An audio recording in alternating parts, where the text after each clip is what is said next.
இரவு ஜெபம். கர்த்தருக்கு ஸ்தோத்திரம். சங்கீதம் 33. அவர் சொல்லாகும், அவர் கட்டளையிட நிற்கும். கர்த்தர் வானத்திலிருந்து நோக்கி பார்த்து எல்லா மனுபுத்திரரையும் காண்கிறார். அவர் நீதியிலும் நியாயத்திலும் பிறப்படுகிறார். பூமி கர்த்தருடைய காருண்யத்தினால் நிறைந்திருக்கிறது. கர்த்தாவே, நாங்கள் உம்மை நம்பி இருக்கிறபடி உம்முடைய கிருபை எங்கள் மேல் இருப்பதாக. எங்களை நேசிக்கிற நல்ல இயேசுவே, இந்த நாளிலும் இந்த வார்த்தைகளுக்காக உமக்கு நன்றி செலுத்துகிறோம். இந்த நாள் முழுவதும் நீர் எங்களுக்கு தந்த எல்லா ஆசீர்வாதங்களுக்காக, பாதுகாப்புக்காக உமக்கு நன்றி செலுத்துகிறோம். ஏசப்பா, இந்த இரவு நேரத்தில் அறிந்தும் அறியாமலும் செய்த எந்த ஒரு பாவமாக இருந்தாலும் இன்னும் ஒரு விசை ஆண்டவரே, எங்கள் ஒவ்வொருவரும் இந்த ரத்தத்தினால கழுவி பரிசுத்தப்படுத்துங்க.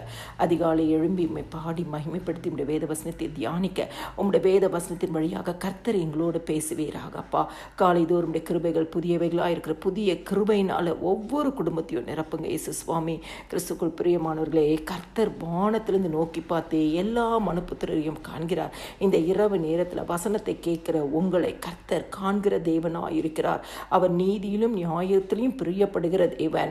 ஆண்டவராகிய இயேசு கிறிஸ்து நம்மளுடைய வாழ்க்கை எப்படி இருக்கிறது என்பதை பார்க்கிறார். நம்மளுடைய வாழ்க்கை நீதியிலும் நியாயத்திலும் கட்டப்பட்டு இருக்கிறதா என்று சொல்லி பார்க்கிறார்.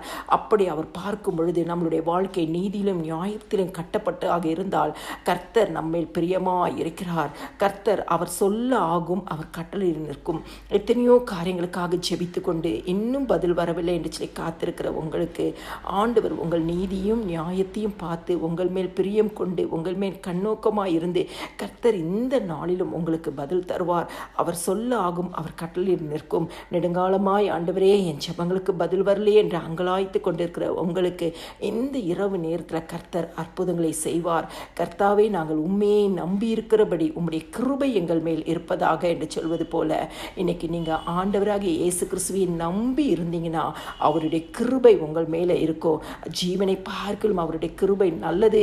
என் கிருபை உனக்கு போதும், பலவீனத்தில் உன்னுடைய பலவீனத்தில் என் பலன் பூரணமாய் விளங்கும் என்று சொல்லி வேதத்தில் பார்க்கிறோமே. ஆண்டவருடைய கிருபை உங்கள் மேல் தங்கி இருக்கும்.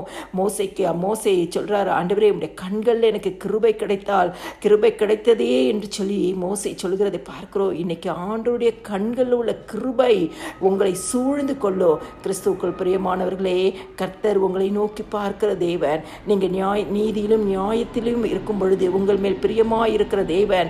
அவரையே நம்பி இருக்கும் பொழுது அவருடைய கிருபை உங்களையும் குடும்பத்தையும் சூழ்ந்து கொள்ளும். அவர் சொல்லாகும், அவர் கட்டளையிட நிற்கும். உங்கள் ஜெபங்களுக்கு பதில் தருவார். எல்லா துதியும் கனமும் மகிமையும் ஸ்தோத்திரமும் என் ஆண்டவராக இயேசு கிறிஸ்து ஒருவருக்கே செலுத்துகிறேன். ஆமேன்.